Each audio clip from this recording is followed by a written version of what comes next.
শুভ সকাল বন্ধুরা, আশা করি সকলেই ভালো আছো। তো এই দেখো, চোখ তো খুলতে পারি না, কিন্তু মনে একটা ফুটফুটা নেই, মনে একটা হাসি। তো আমার সব কিছু রেডি, আমরা রেডি পুরোপুরি। এখন বাজে 4:45। তো এখন আমরা বারো দেখো, লাগেজ মাগেজ সবই কমপ্লিট, কিন্তু সোনামা ওইটা ঘুমটা করে। কোথায় যাবে? বাবা যাবে, ঠিক আছে। আমার মেয়ে সকাল থেকে ওইটা কান্নাকাটি করতেছে, ঘুমো ঘুমো না। তো চলো আমরা ও চলো ওই যাবো।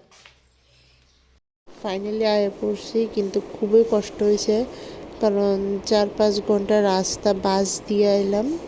তো খুবই কষ্ট হয়েছে সত্যি, মানে আমি বাকি আর ভিডিও করার মতন শক্তি আমার আসলে নাই।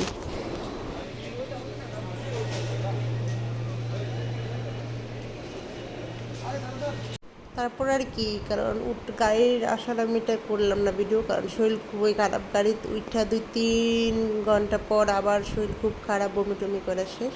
তো সাথে মেয়েও। তো এই এয়ারপোর্টে চলে, এখানে লাগেজ দেওয়া হইতেছে ওয়েট মাইপা। তো দেওয়া হয়ে গেছে গা, আর এখানে সোনা মাথায় কি দুষ্টুমি করতেছে।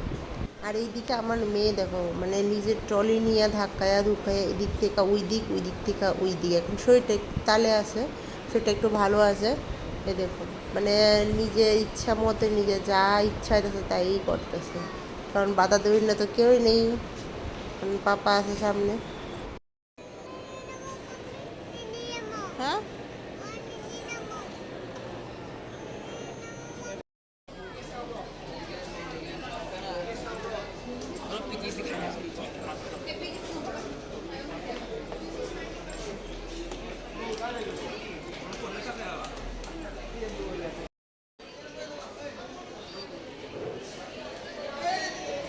ছি, এগুলো নোংরা না। এখন আমরা রেডি বাড়িতে যাওয়ার জন্য।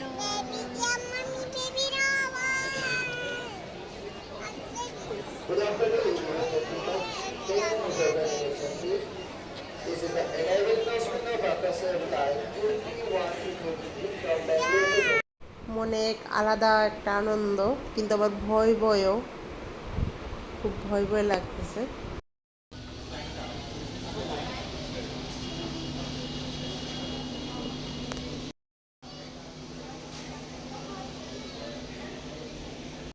আর এত সুন্দর করে ফটো মটো তুললাম, কিন্তু মনে লাগতেছে ভয়। এমনি ওর কালারটা দেখে মনে পড়ছে অ্যাক্সিডেন্ট হয়ে গেছে প্লেনটা দেখলে, কিন্তু তবু ট্রেনে কি আর উঠা মানুষ বদ্ধ। টিকিট ক্যান্সেল হয়েছে তার কারণে ফ্লাইট, কিন্তু যাই হোক, কোটি ঠাকুরের নমস্কার করে 3বার উঠলাম, বাকি ঠাকুরের উপর ঠিকঠাক যেতে পারি, পৌঁছতে পারি, অতটুকুই ঠাকুরের কাছে প্রার্থনা যে ঠাকুর ঠিকঠাকভাবে পৌঁছাও। এয়ারপোর্টে আয়া তারপরে দেখি লুকও অভাব নেই, বাবারে বাবারে বাবা। 2 দিন আগে এয়ার ক্রাশ হয়েছে, তব যেমন টেনশন সবার মনে একটা দুগদুগি, কিন্তু যাই হোক, কিছু করার নাই।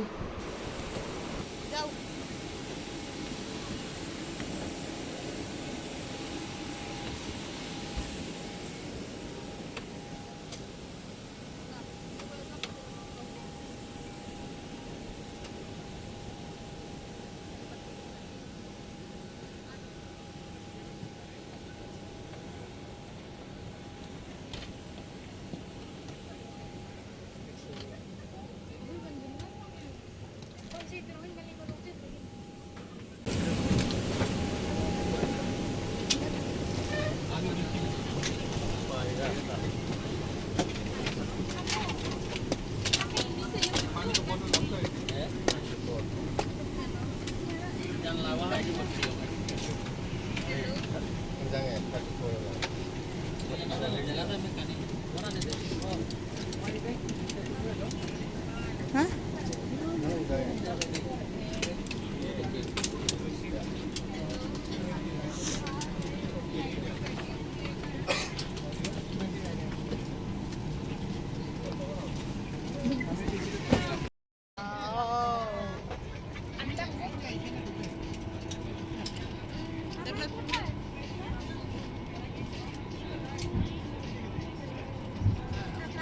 জামাইরে ডাক দিলাম পটুক হ্যাঁ জামাই দাদা বারবার ছিল ঠিক করে আর আমার জামাই করে লাগবে স্টাইল স্টাইল